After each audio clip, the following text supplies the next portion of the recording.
What's up guys, it's a Smart Home Helper, and today I'm going to be doing a factory reset over the Ring Stick camera.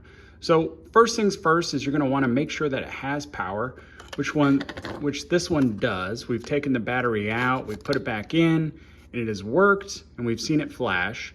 So what we're going to do is we're going to take off that piece and find this orange button down here.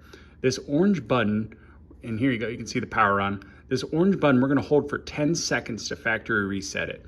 And this is going to be for the Gen 2 and Gen 3. The Gen 1 is actually going to be 20 seconds.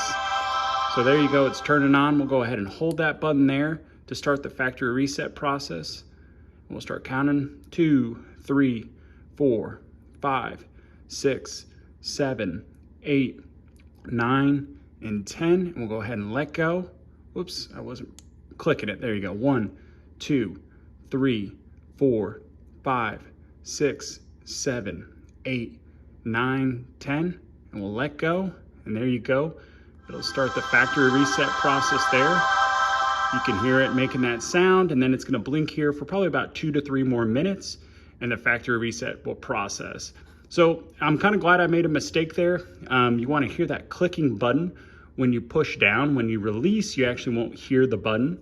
But that's how you factory reset the stick camera. If you guys have any questions, let me know, and please leave it in the comments. Thanks for watching.